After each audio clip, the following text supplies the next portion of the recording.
Hello, my name is Teresita Blanco, the Artsy Sister, and today I wanted to do a short little video blog about 10 things that I never want to see in any modern movie. I can't do anything about the movies that already exist, but like if you're like a future movie producer or movie maker, please don't put this in your films. I hate it. The first thing that I wanted to mention is like nausea or people throwing up. Like seeing somebody like with a gagging reflex, it just makes my stomach turn, and it doesn't really add anything to the film, just grosses people out, and by people I mean me. So yeah, you can definitely do without it. Another thing that I never want to see in a movie, unless it is a movie about doctors and surgery, then you absolutely have no other choice but to put it. It's just seeing surgery in movies in general. Like whenever there's like one of those sewing things, you know, where they sew your skin like it's a piece of cloth, I'm usually this guy like, it's just terribly gory. Well, yeah, and to make my point, I just decided to use like random paint as a representation because if I found something that was too realistic, it was just gonna gross everyone out, and by everyone I just mean just me. So yeah, don't do like surgery. It's terrible. And frankly, I think it's just them trying to, because right now, like, movies have to last, like, 2 freaking hours, so I feel that every time that the main character gets injured, and then he has to get his skin sewed up, it just feels like it's just them padding the runtime of the movie. Because you can remove that thing altogether, and you still got a film. Heck, a bunch of action movies remove completely the character getting himself stitched out for the next action scene, and then just jump right through it. And nobody cares. They just be like, oh, now he has some bandages, so off screen he got like healed up. So yeah, so you don't really need to put it. You can just imply it by having him in the next scene with like bandages and saying goodbye to his doctor or something. Another thing that I never want to see like in movies in general is like cockroaches or literally any type of gross insect. So that's why it shows like the metamorphosis cat as a representation for that. Like, I don't know, like those things gross me out in like real life, and it's something that I had to deal with well, not on an everyday basis because my house is not that gross, but whenever one of those roaches does show up, it like ruins my whole weekend. So to see that in a movie where you're supposed to be relaxed and forgetting about reality, seeing roaches in like films and stuff, it just makes people want to like go and throw a shoe at the screen or at the television or wherever the hell they're watching just to make certain. Don't worry about it, it'll come back. It'll come back. Yeah. Alright, moving on, next one. Like speaking about, like continuing on that same theme, I just don't like to see rotten food or rotten fishes or just decaying carcasses of animals covered with flies and maggots. That just looks gross whenever it shows up. And it doesn't, like, I know that they sometimes do that in like scary movies for like, I don't even know why, but rotten food just doesn't scare people, it just grosses people out. You know, and I frankly feel that you can do without it. Find something nice. Just add another jump scare and spare us the nausea of watching food rotting. You know? Like another thing that I just don't want to see anymore in movies in general is like creepy CGI babies. That's why it shows like a medieval baby Jesus. That doesn't look quite right. It's like I would rather watch the American Sniper fake baby doll baby that it looked more realistic, him moving, puppeteering the doll himself, than like seeing a creepy CGI baby front and center. Like I get why the technology is not there, and also like people in general, regardless of how much they want to sell you, like CGI artists. They suck they are terrible at making babies and also children. Like anyone who's ever played a video game and he has seen a child character in a video game, they look just like they don't look like children. They look like short people. They just look like short people, you know, short adults. Like they don't know how to make children. And you would think that it would be the easiest thing in the world, just like Google random brat on the internet and just trace over that and call it a day and change the hair color so you don't get sued or whatever. But you know, like all of the children that you see in CGI and in video games, they are uncanny valley. They look terrible. They look like an alien. They look like an alien approximation of a human child. Like another thing that I just hate in movies in general is like shaky cam. Like where you can't really tell what's going on because the camera person is like trembling either with fear or from cold or maybe because the camera weighs a ton and it's cheaper to have him carry the camera than to buy a freaking tripod that existed in the history of forever. Like sometimes even scenes where the characters are just standing still, the camera's like this. Almost so like there's no need for shaky cam on scenes where it's just like the main character's talking nonsense for hours and hours. So is it like a universal boycott on tripods or like what the hell? Or I mean I'm using a tripod right now and it only costs like $20.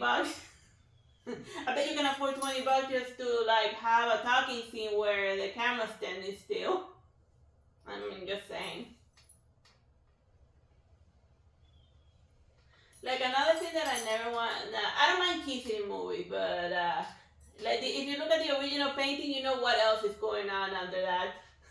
Like I just feel like mating scenes in general in movies, they just feel like they just added it there in order to like pad the runtime. They'd be like, oh. It's like, oh my god, we need to make this movie last 2 hours and 40 minutes because that's what the movie market has become now. What do we do? It's like, I know, let's just throw in 3 mating scenes. They're perfect and we'll make them each last 15 to 30 minutes and there we have it. And then we won't have to do any actual plot. Oh yeah, and the mating scenes, they almost look like wrestling. Like, it's like complete madness. And hell no.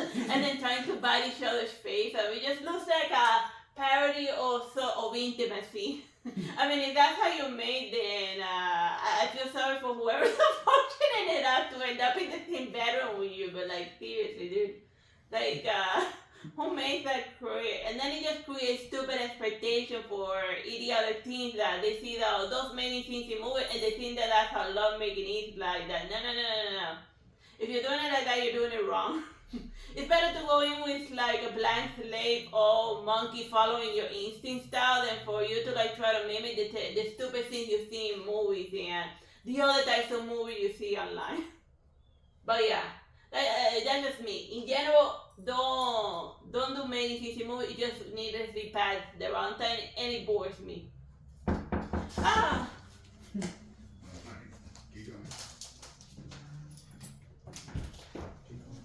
Like another thing that I don't care much to see in like movies and whatnot is torture scenes.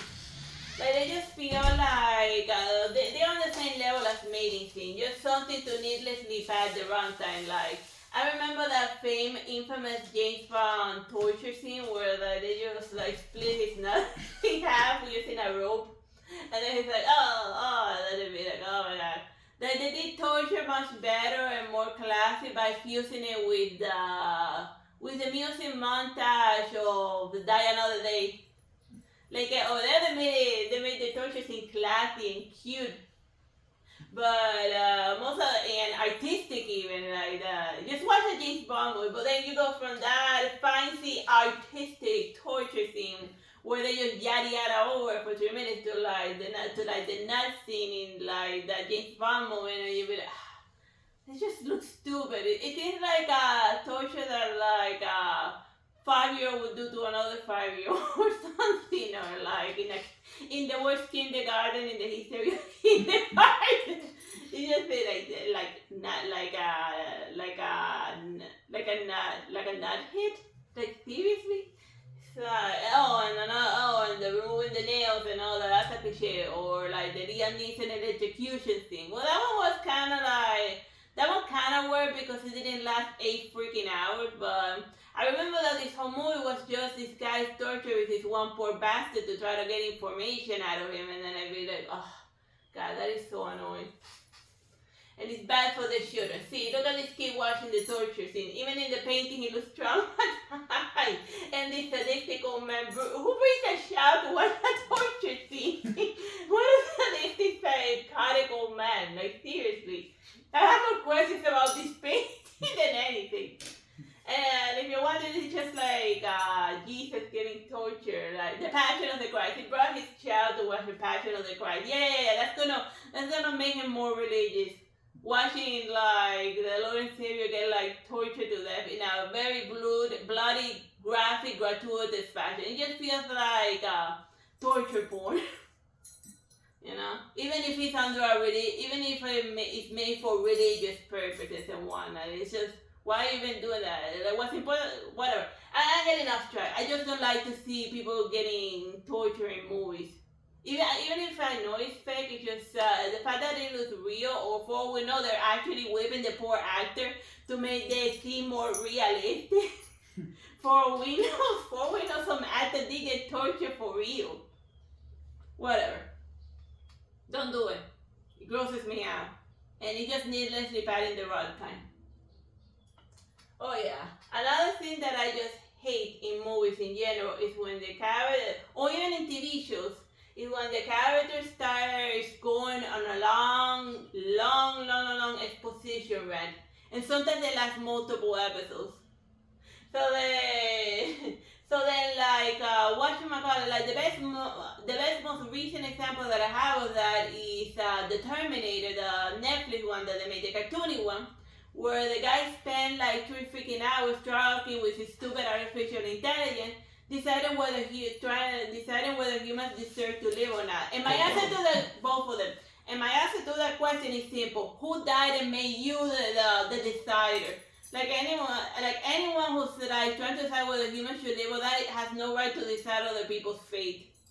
Because as with anything, and as the Bible taught us, the one who decides to go to hell or to go to heaven should be decided on a case-by-case basis, not like grouping all of the rotten apples with the good ones, and then like the story of Sodom and Gomorrah, that that where the just got to live while everyone else got sent to hell and whatnot for being poor, for being terrible to immigrants. Read that story again while in the Bible.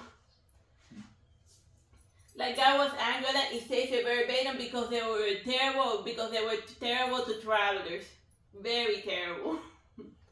But yeah, the whole point is that exposition rants in movies or in whatever, that like, if it's starting to last more than 10 minutes, you already gone too long. No, like another perfect example is the fact that the answer they come up with for Kokoro is stupid afterwards. Yeah, like it is something that a 5-year-old taking a beginner's philosophy class would have come up with, but they play it as this incredible revelation. Yeah, I don't even remember what they came out with. Oh, humanity deserves to live because of the children, blah, blah, blah. The people. Or Shinji Ikari and his existential run at the end of Evangelion. Oh yeah, seriously. Or Colonel Sanders explained the Matrix to Neo. Oh yeah, and his purpose in life. But yeah, like I was saying, exposition rants, they're boring, and nobody. I need to watch Neo kick butt now that be told by Colonel Sanders what the purpose of the Matrix is. Or in life and whatnot, like if you're getting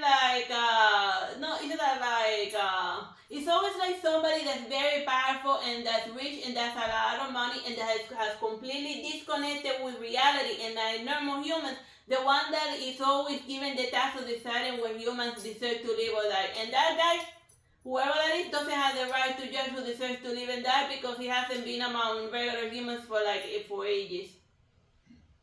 And I hope nobody feels alluded to. Elon Musk? Bill Gates. No. You've been too rich too long and already lost contact with normal humans. Yeah. Oh, and another thing. Oh yeah, and the last thing that I never want to see in an action movie or in any movie in general is an action scene in pitch darkness. I can't see the action scene. So it's The perfect example. the Terminator Dark Fate. Yeah. The dark, we were fated to watch a movie in pitch darkness.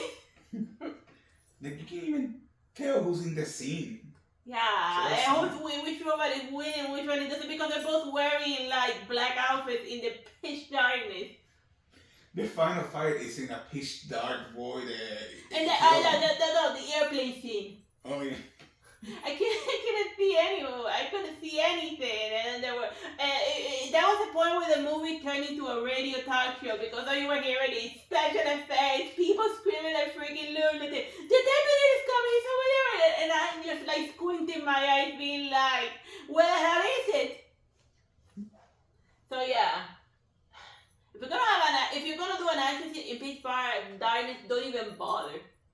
I'd much rather see an exposition scene in like freaking noon than to like suffer through like an action scene where I can't really see anything, where it's just and combine that action scene with the shaky cam, and you got a movie, and you got today's modern movie. Pitch black action scene, shaky cam, running around and being cut and being like cut it, you know, like it. And having camera jumps like every 5 seconds. That is today's action. And what you can see is terrible CGI. Oh, and when you can see terrible CGI, dude, I don't mind terrible CGI if I can see it. But like, remember, like I didn't care that in the Matrix Reloaded that like everything looked like a PS2 graphic. I was just suspending my disbelief and enjoying the fight choreography the same way I enjoy in any random video game. Like a fun looking fight choreography, you know? Like I know that people have like issues with like terrible CGI, but I have issues with terrible CGI in pitch darkness. Oh, and if you add rain to it, that's like the ultimate cliche that ever cliche. Godzilla, King of the Monsters. Mm-hmm. Where he fights King Ghidorah in like the middle of a freaking hurricane, and you can't even see either of them. Yeah, you said they do a flash or so. Their little attacks and whatnot. So I hope you found this rant amusing. Bye bye and God bless.